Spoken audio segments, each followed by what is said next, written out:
Om Tavagatamritam Tapta Jivanam Kavibiriditam Kalmashapaham Shravanamangalam Srimadatatam Bhuvignantiye Purita Janaham.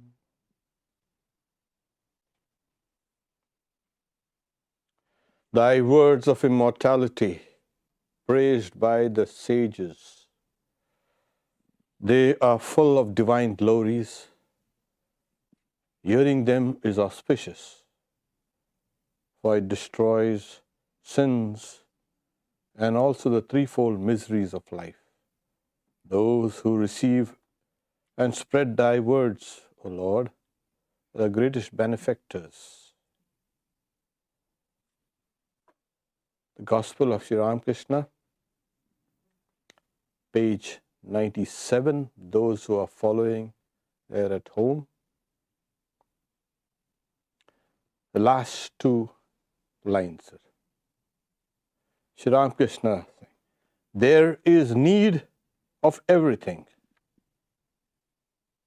Once Sita said to her husband, Rama, it would be grand if every house in Ayodhya, which was the capital, were a mansion. I find many houses old and dilapidated. But, my dear, said Rama, if all the houses were beautiful ones, what would the masons do? Laughter. God has created all kinds of things. He has created good trees and poisonous plants and weeds as well. Among the animals, there are good, bad, and all kinds of creatures, tigers, lions, snakes, and so on. Now, this is something which a lot of people, especially devotees, of course, devotees in their immature devotion, they will ask such questions. Why did God create such a world? The general people, they always ask if they have a slight belief in God. The mature devotees will never ask, why did God create this world like this? This world we have divided into nice two good things, the good and the bad. Because it's convenient, and that's because we are left brain, right brain, and sometimes we are in the center, but that the center, generally we are always polarized. We hardly balance. So if you are trying to balance yourself, something will come and topple you, and you will go right to this side or that side. In all our institutions, in all our thinking, we are like that, going towards the extreme pole. The world is not so simple as it looks. It is very complex, very, very complex. It's wheels within wheels within wheels within wheels. Nobody till now has been able to understand the nature of life and the world, ordinarily, of course. And they never will. It is an impossibility to understand things which our senses bring to us. Just impossible. It is too complex for our senses and our mind to grasp it. So why did God create all these things? He's saying He has created good trees and poisonous plants and weeds as well. Everything has its place in the universe. Now, to explain all these, you'll have to go right down to metaphysics. Like he says, God, they are good, bad, and all kinds of tigers, lions, snakes, and so on. He could have made only nice lambs, quiet, so that we could eat, nice cows that we could eat. But what about that killing? Who's going to account for that? We will eat, but what about that lamb or what about that cow, whatever? We don't look from the other perspective. We are doing all that's good. So, in the Bhagavad Gita, we won't go into metaphysics, of course, but in the Bhagavad Gita, the 3rd chapter, Krishna speaks about the chain of events that leads to the formation of the man and the human and the mind. Annad bhavanti bhutani parjanyad annasambha. He gives the whole chain of events starting from the very beginning. Karma brahmod bhavam vidhi brahma kshara samudbha tasmat sarvagatam brahma nityam yagne prada. This whole chain of events, which is the cause of all this what we see, is based on the primeval sacrifice done by God. And then he says, those who live their life without any kind of sacrifice, they live in vain. They live in vain. They say, Aghayur indriyaram. They live only in the senses, they live their lives in vain. So here it is, you come away from the prescribed path and you go to the proscribed path, you had it. So then, as God is responsible for everything, yeah, he has to take responsibility for this and that also. He's not shying away. Here he's not saying that the Satan has done this. I was all right, I did a very nice, good job. That guy comes and spoils the whole thing. He's a spoiler. He never even alerted us. Here it is. And this is the test of metaphysics. Yes, you have to impute this also to God. Don't try to whitewash him and saying, oh, our God is nice and sweet and there's no sourness in him. Oh, that kind of God is meant for, you understand what it is, for, not for the mature devotees. So this in brief is one explanation. There could be hundreds of explanations. Each one is trying to explain their life related to the world outside. But as I said, there are no two distinct polarities. The wheels within wheels, within wheels, within wheels. Nobody has been able to understand this complex machine that has been set in motion. So, in the Bhagavad Gita, as I said, it's the wheel of Brahman that has begun moving.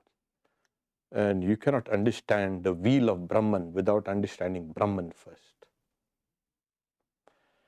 So, again, the neighbor asked, as you remember, Swami Sri Ramakrishna is visiting Pran Krishna, the Mukhopadhyaya, a devotee. It's in his house that the conversations are taking place. A neighbor. Sir, is it ever possible to realize God while leading the life of a householder? This is, the people, they look at us, and those guys are on the fast track, and we are on the slow track. Nothing like that. So here the master says, certainly. But as I said just now, one must live in holy company. So come here. And then pray unceasingly. When you are there at home, pray unceasingly. You know, this is a famous Jesus prayer. You got to pray unceasingly. So this has been one of the, you can say, main practices in Eastern Orthodox Christianity also. The Jesus prayer, where they talk about ceaseless prayer. So he gives two things. Now, those who are watching online and all are saying, yeah, we are having nice holy company. You get a real benefit, you need to come here. So to live in, what happens is, Sri Ramakrishna says, in holy company, you correct your compass. If you're going in a different direction, that holy company itself will set your compass at the right kind of direction. So you will find the atmosphere is such that you start understanding, you start correcting your thoughts, you start correcting your behavior, you start correcting your subconscious mind. And then this is what happens with holy company. And then he says, one should weep for God. And this was one of his trademark, you can say, instructions. One should weep for God because he himself wept for God.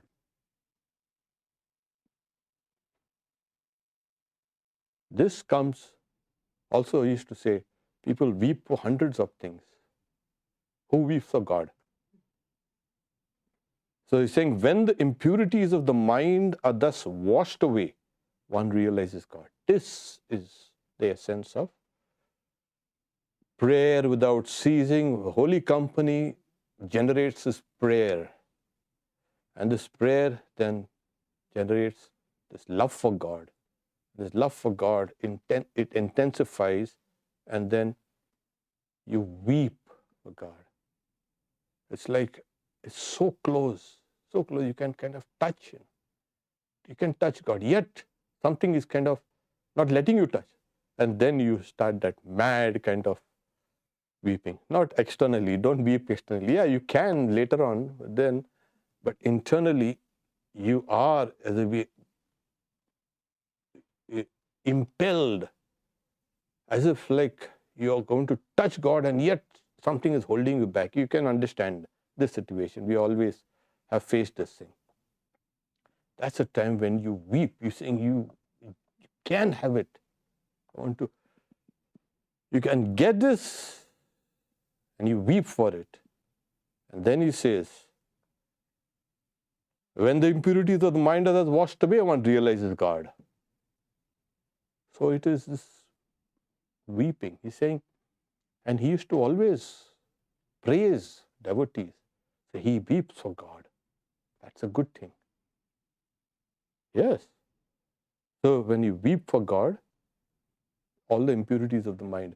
People say, oh, this evil that we see, oh, what my karma that I have done, all my samskaras, I am under the thraldom of my own past actions, and I'm impelled to do this and impelled to do that and this and that, and give big excuses for the doctrine of karma. That things are irrevocable. Once you have done, you have to get it. Yes, on one level.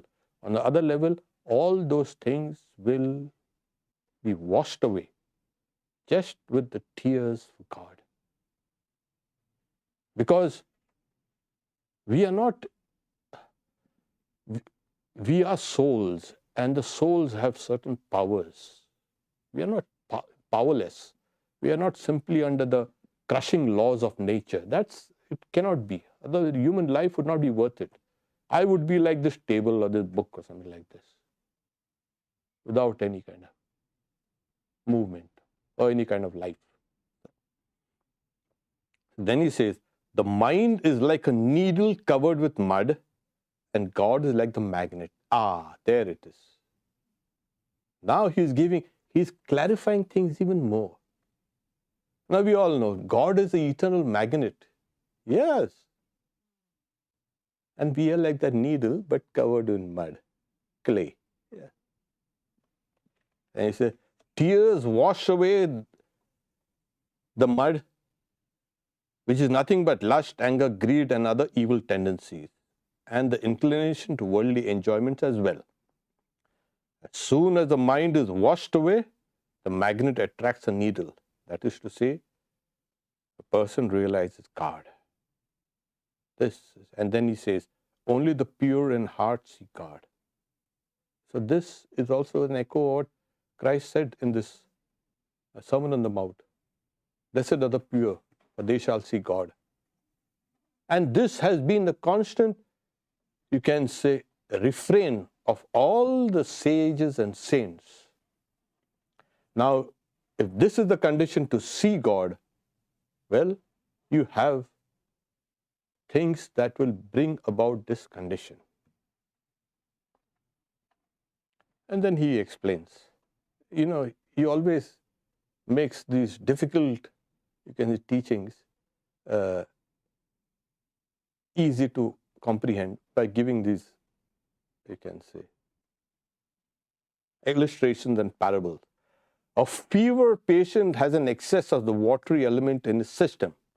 What can quinine do for him unless that is removed? So yeah, so there's the inter and intracellular, you can say, waterlogging. So until unless that is removed of, then quinine is used for malaria, the fever, the malarial fever. Okay. So it was a dreaded, you can say, fever, and today also in some parts of Africa, the dreaded, you can say, fever, malarial fever, kills.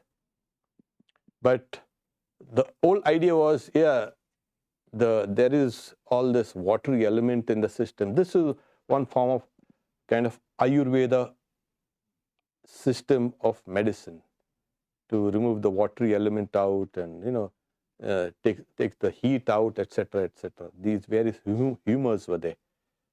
So in the Ayurveda there was the 3 humors, the 3 doshas as they call it.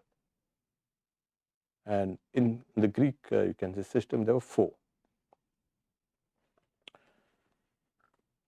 So if the mind or the subtle body is suffused with contrary thoughts,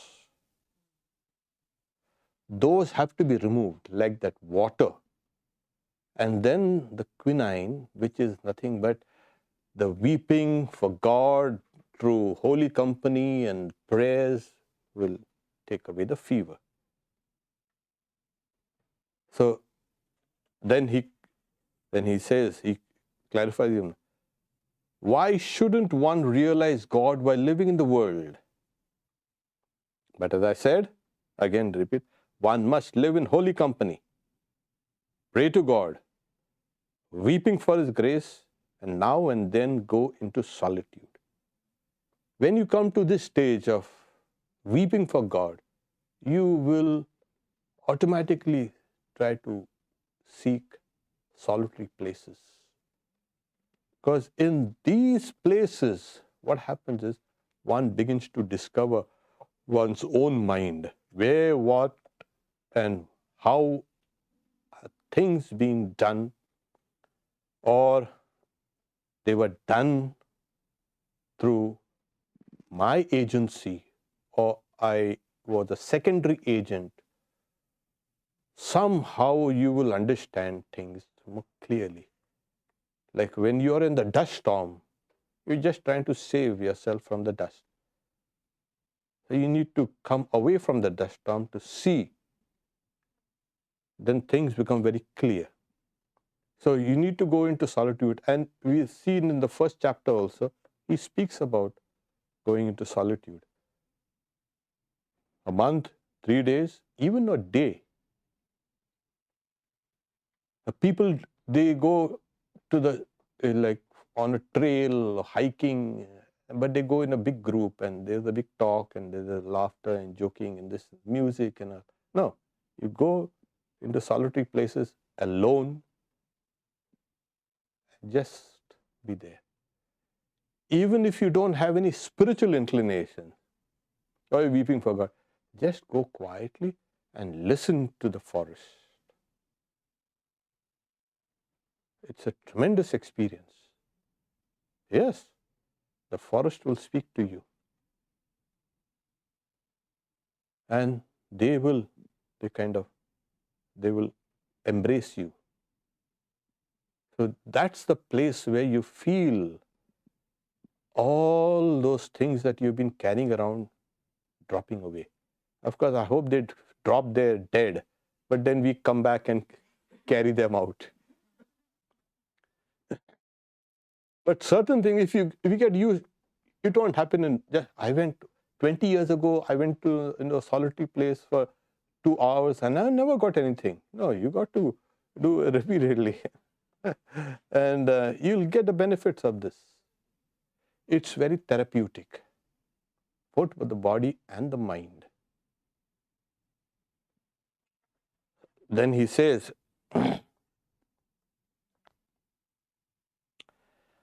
unless the plants on the footpath are protected at first by fences, they are destroyed by cattle. Here you won't get cattle. You know.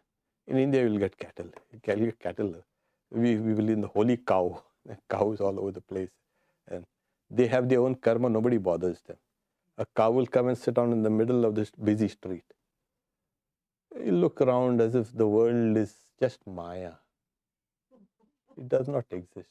And the motorist and the motorcyclist, they also, okay, you sit down there, the world is Maya, and they avoid the cow. The cow is sitting down, or the bull is sitting down peacefully.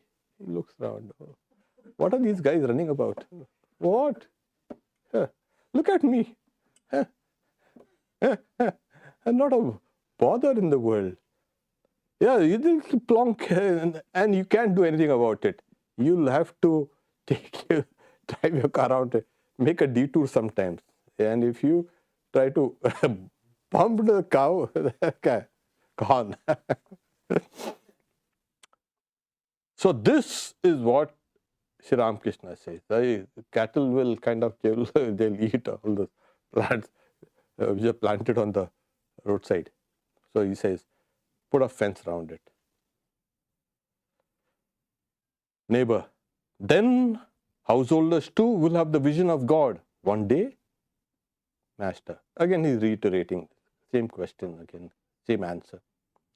Everybody will surely be liberated. This is the hallmark of Vedanta and Hinduism. Everybody will be liberated. It is not a kind of exclusive club. Only our people, not you. No. Everybody inside. Yeah. Everywhere else you will find, oh, you got to change yourself, or change your faith, or change this, change that, change everything and come here. So you want everything changed. So only our people will be liberated, not your people. What's this?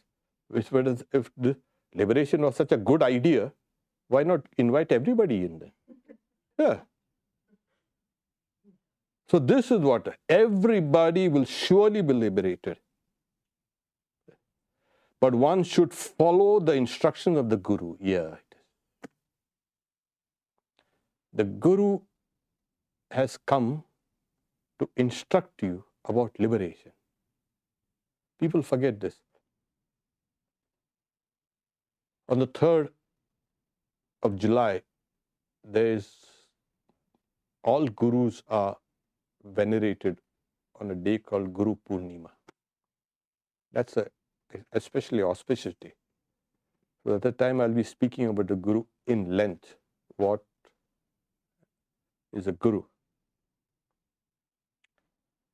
So then he says, if one follows a devious path, one will suffer in trying to retrace one's steps. That is the only thing.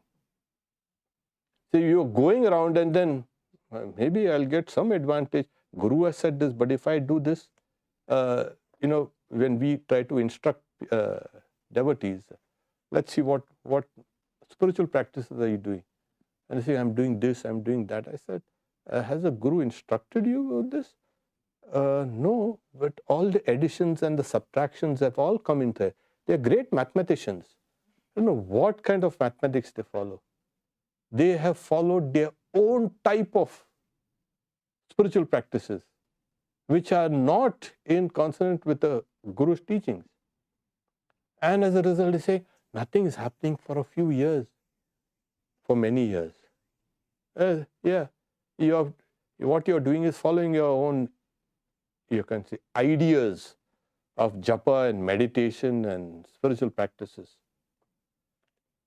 But here, Sri Ramakrishna says, if one follows the devious path, one will suffer in trying to retrace one's steps. He says, it takes a long time to achieve liberation. Yeah. But We are now in a human body. This is the best vehicle, the best instrument. I don't know how many times we have born and reborn. Not only we have a human body, but we have come to Sri Ramakrishna, who has come to liberate us. What could be more propitious than this? So forget Sri Ramakrishna, it takes a long time. Yeah. You've come to almost the end of the journey. You just try to speed it up now. A man may fail to obtain it in this life. Perhaps he will realize God only after many births. Sri Ramakrishna used to always insist, used to sing a song, Banat Banat Banjai. Oh brother, keep on working, plodding on and on. One day you will succeed. He's saying, then you should say, oh, I don't like that. I'll have it here and now. So this is the grit one needs for spiritual practices.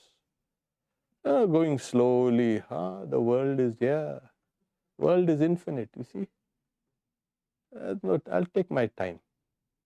You have to have the grit. You have that kind of, I want it in this life itself. And this is what we have been taught to pray. I want to see you in this life. Then it comes. And there are people, oh, this life was wasted. That guy is in his 30s and 40s. This life is wasted. Maybe I'll try it in my next life. Oh, that means, yeah, you've given up the struggle. Or you find yourself too weak to struggle for the next few years. That should, when you pray to God, weep for Him, take His name, you're filled with additional strength and spiritual fervor. You can never say, oh, I'll try it in my next life. There's no guarantee there. You might have to come maybe after a few 100,000 years, who knows? Because population is also increasing so much. So then he says, sages like Janaka perform worldly duties. They perform them bearing God in their mind. As a dancing girl dances, keeping jars or trays on her head. Here he's saying. He's giving an example now. There was a great king, Janaka. Yes, he was a Gyani. So he kept on performing his kingly duties. As you know, Janaka was the father of Sita. That's why she is called Janaki, born from Janaka. So he's giving an example of Janaka. They performed all duties, bearing God in their minds. This is how one needs to strive for liberation. So it's like, my duties are like this here, these are kingly duties, and these are my spiritual duties. Nothing like that. Again, we have polarized things in our life. These are secular duties, the sacred duties. All this thing is actually draining us from our real spiritual pursuits. You have to bring both these things together. All duties are sacred if they are offered to God, which is a remembrance. No duty can become secular. So there are people who will make sacred duties secular. We have to make secular duties sacred. That's that. Then he gives an example of as a dancing girl dances keeping jars of hot trays on her head. Yeah, we've seen all these things. My God, some of the acrobats and some of these people. Amazing, amazing ability. Look at how much they have trained for that. So their sense of balance, their sense of presence of mind, everything is so perfect. And this is what. So this dancing girl, Sri Ramakrishna, he had He had noticed all these things. Then he says, haven't you seen how the women in northwest India walk, talking and laughing while carrying water pitchers on their heads? Water pitchers, that is not one. There are sometimes a series of them, maybe 10 or 11, this big pitchers on the head. They kind of like in a tapering kind of, you can say, structure. The smaller ones on top, and I've seen all this. They will walk, they will look around, and the pitchers, they don't fall down. Because northwest, that's a arid place. They have to go in search of water to distant places, to a well or some tank, well, possibly most likely a well. And then they have to draw that water out, fill the pitchers, and then they put them one by one on the head. And somebody helps, somebody helps them, of course. They will squat down and somebody will keep one vessel over the other, and then they will stand up. And then all of them kind of keep on walking. Sometimes a group of women, they're all going. And they will keep on talking and laughing and joking and what's happening there, what's happening there. They will, not a drop of water spills, because water now is precious. So they have to again go back the way they came to their homes, because there they have now got the water. Their needs are met for the day. Next day again they do that same thing. So here, we have so much water and all the water. The way we wash and we waste water, and we say water is life. Yeah, there are places in the US itself. There's water. There's no water. We have to be mindful of even wasting water, because everything circulates, and if we waste water, it's gone. And then, okay, it will take a long time for that water to circulate to areas where we don't have. Now with this climate change, etc., we better start conserving things, becoming careful. So again, the question, neighbor, interesting neighbor. You just referred to the instructions of the Guru. How shall we find him? That is the master. Anyone and everyone cannot be a guru. That is given first. Before we can go into this, we think that the disciple searches for the guru. It's not that way. The guru actually is in search of the disciple. When the field is ready, the seed must come. The people have been saying, I'm going in search of my guru. Really? You better sit down quietly and prepare your mind. The guru will come to you. So, and then he says, anyone and everyone cannot be a guru. A huge timber floats on the water and can carry animals as well. We see that everywhere. But a piece of worthless wood sinks. If a man sits on it, it drowns him. If a man sits on it and drowns him. Yeah. Therefore, in every age, God incarnates himself as a guru to teach humanity. Satyamayananda alone is guru. This is very important. If you think your guru is a human being, gone. You're like that piece of worthless timber. You're sitting and it will sink. It will sink you.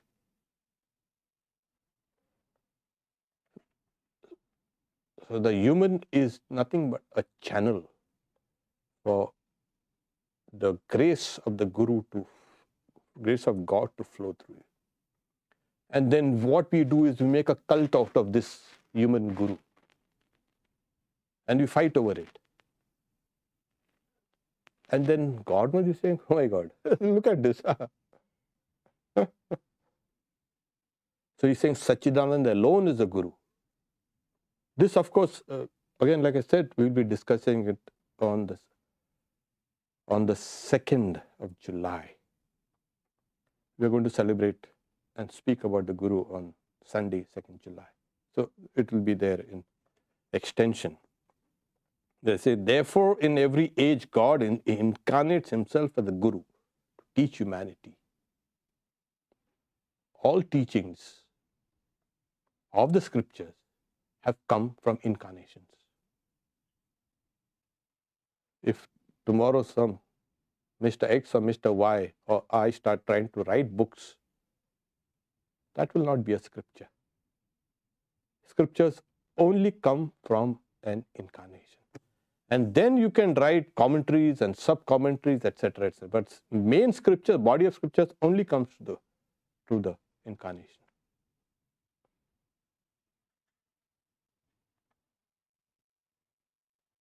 Then Sri Ramakrishna, what is knowledge?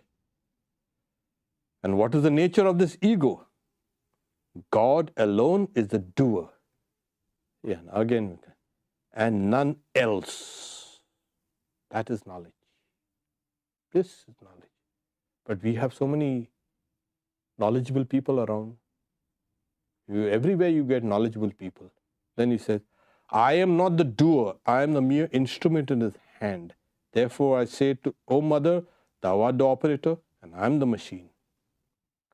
So this knowledge that God is the doer is knowledge. And that I am a mere instrument. Even in the Bhagavad Gita, Krishna tells Arjuna, I have done away with all these enemies that are standing in front of you, arrayed before you. You just be an instrument. This is nimittamatram bhava savya sajan. This is God. Because if we had all our problems, no, evil, good, this, that, all these things are from the source, that ego. Given half a chance and given a little power, you see what we are going to do. We are going to start breaking things. We do not create anything. We like to break things. And we have so many people with their so many inflated egos, and we are making a mess out of things. That's why they are called, these kind of egos are called illusory, ignorance. They lead you to bondage. The human ego, and they're trying to find what's the ego and they discover it. It has this level and that level. It has this dimension and that dimension. So many studies on the ego, the human ego. What is the self? Is it generated in the brain? Is it generated in the body? Where is it generated? But the sense of self, they are searching for the self. See the effect of that? It's all ignorance.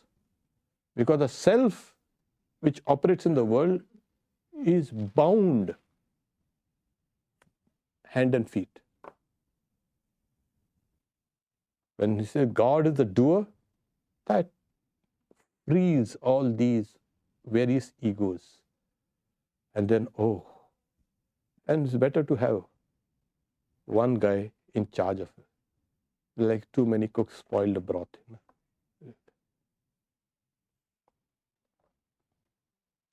Then he says, therefore I say, O mother, thou art the operator and I am the machine.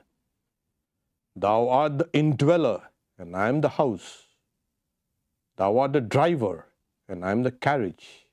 I move as thou movest me. I do as thou makest me do. I speak as thou makest me speak. Not I, but thou.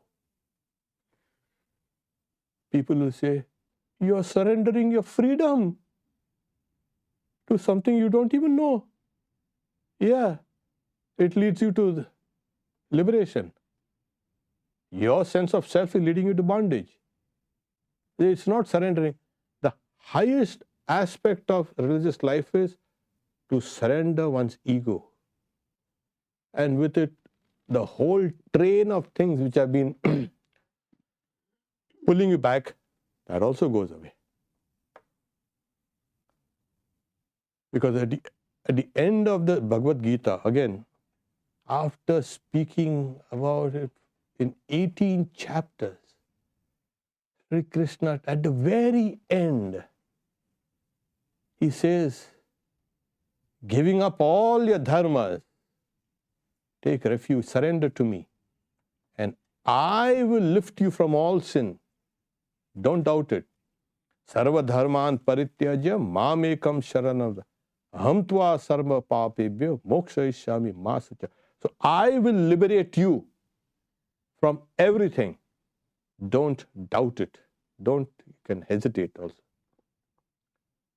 So he could have said it in the very beginning.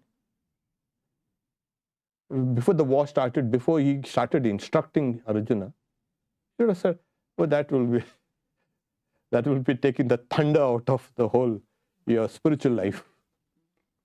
At the end of it, as you keep on striving, there will come a point of time. And we see it in our lives also. When we try to take up a project or try to take an enterprise or something, we start working towards it, and then we say, oh my God, this is bigger than I thought I could chew. And then you want to kind of give it up. Because that which you went with fondness and love and devotion and all these things, worldly objects, are now like a bogeyman, like phantom, tormenting you, haunting you. It's always like that. Always. You take up anything, strive to attain that, and then that very thing has begun troubling you. So that was the end of Sri Ramakrishna. Then from Ramakrishna's house, the master went to Colonel Vishwanath, and there to the Lily Cottage. So they've seen Colonel Vishwanath was the officer of the Nepal government. Sri Ramakrishna used to call him captain. One of the few words Sri Ramakrishna used in English, Capitan. And Lily Cottage is still there. Part of it is still there. But it was the house of Keshav Chandra Sen. So these were both great devotees.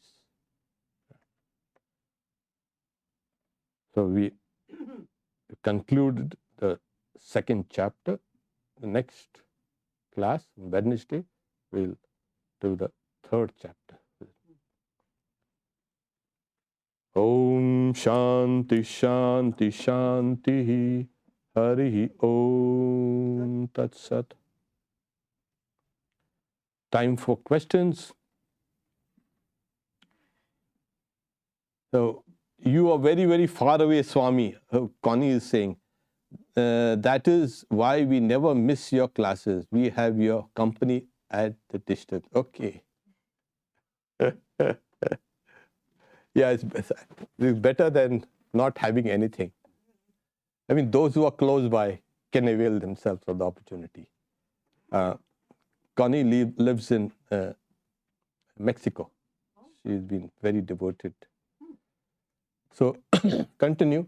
And to keep holy company, the best holy company that you can keep is to repeat God's name.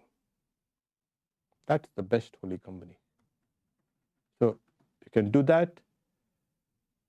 The next question is, David asks, how can we have that intense longing to realize God while also being patient as a tree, which I have read is also necessary? Patient as a tree, that is in the Chaitanya's prayer. Forbearing like a tree, as I say. That you, forbearing like a tree, like you forbear all the troubles that come from pursuing your desire to see God.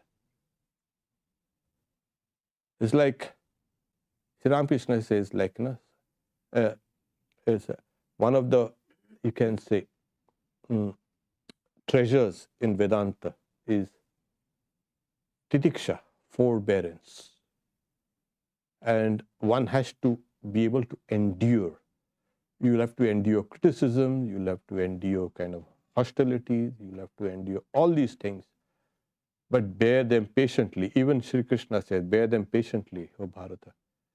So you got to, and that means patiently as a tree. It's not sitting down and doing nothing. Otherwise you might get, oh, you have to bear patiently but don't do anything. No. So the idea is you can have that intense longing. You need to have that forbearance as well as patience also. So the tree has the forbearance, it stands there. In winter, in snow, in summer, in rain, it's standing there. Till somebody cuts it off. So you have to have the forbearance and the patience when you are pursuing your desire, intense longing to realize God. And if you can do that, you will one day. So that clarifies. I'm in Arizona and appreciate your, oh, Mikhail, okay.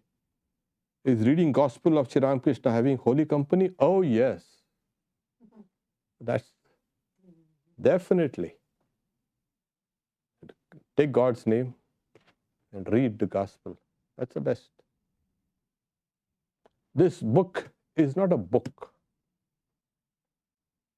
It is living.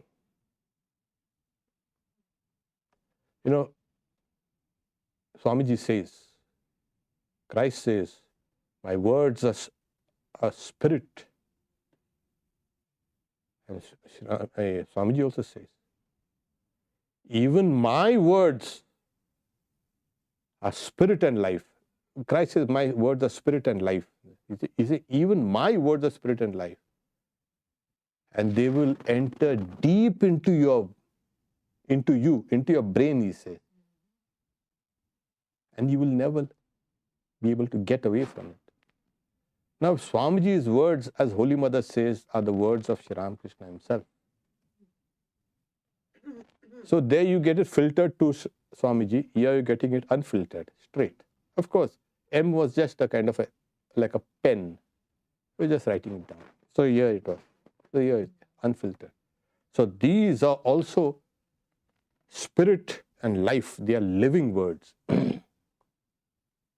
And they will enter deep into your brains. And they will change it. This, I don't know why people don't understand the value and why they don't have that kind of reverence. This is a book for humanity, to change humanity, to make humanity divine. There's absolutely no doubt about this. So, we don't have any questions here? Yeah. Sri Ramakrishna mentions weeping for God quite a bit in that passage you read. What form can that take? Can that take a form of crying out for God? Is that what he means? Or just weeping physically? What do you think? Yeah, the question is, no, yeah. Sri Ramakrishna emphasizes weeping for God. Is it takes a form of crying? Yeah, weeping is, weep for God means it's literally crying, physically crying. Not crying out. Not crying out. You cry. You can cry silently, and when times when your heart is still so full of those burdens of not seeing God, you can cry out. What's wrong with that? See that there's no one. They might call 911. That's right. There's something is happening here. Yeah. So cry, silent. You know, when grief is profound, very profound, your weeping, your crying, cries also are very profound, and they are very silent. The tears just roll down. After some time, it's like before you see God, your tears roll from the corners of the eyes, from the nose, like from the side of the nose. And after you see God, your tears, you will keep on weeping. Don't worry, weeping is for you.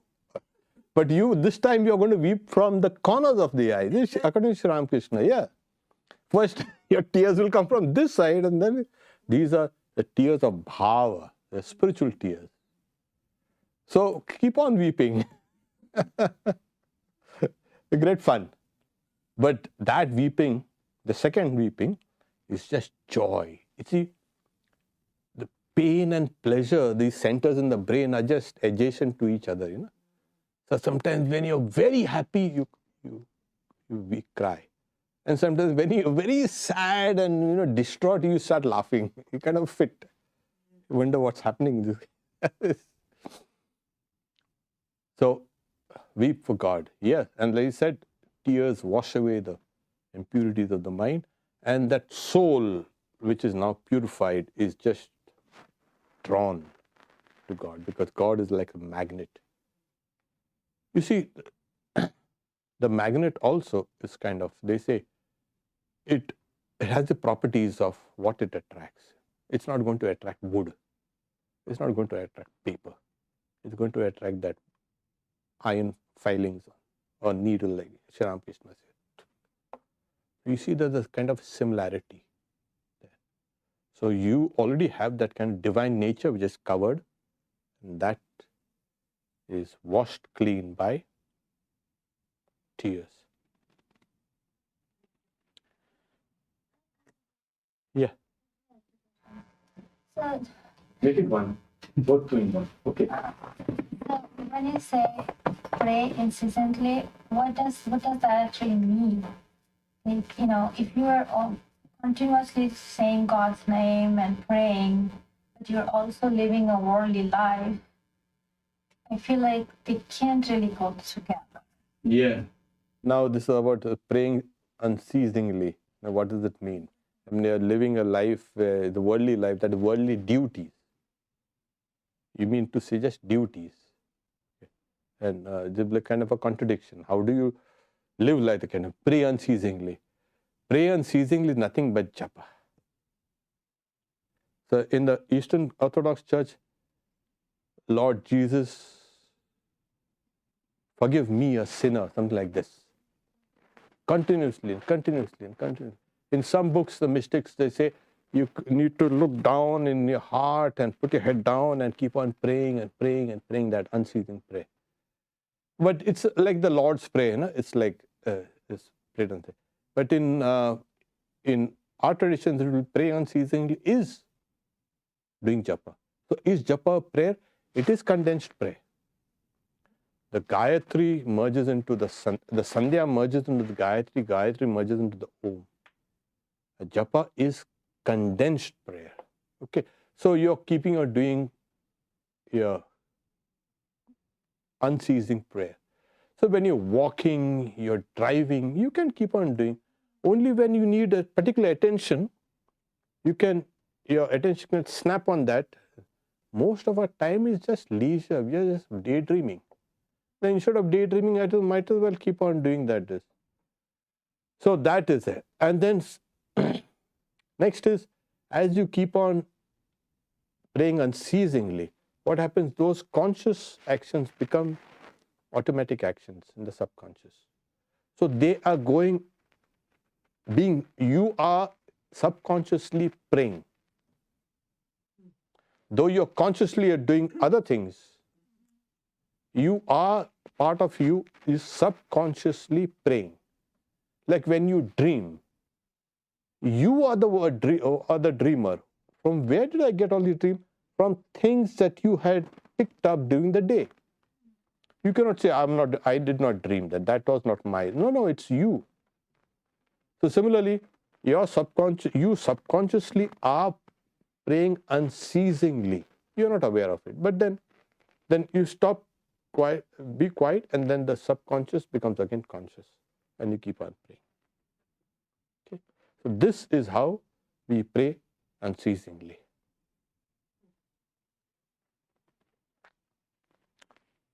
So thank you all very much. And so on Friday, we have householder disciples of Sri Ramakrishna are going to start a new life here, Rani Rashmani. She was one of those great, you can say, women devotees who was an amazing person, very strong, and in those times to have run a huge enterprise and huge, you can say, estates. And she really ruled like a queen. Rani means queen. So we're going to start Rani Rashmani.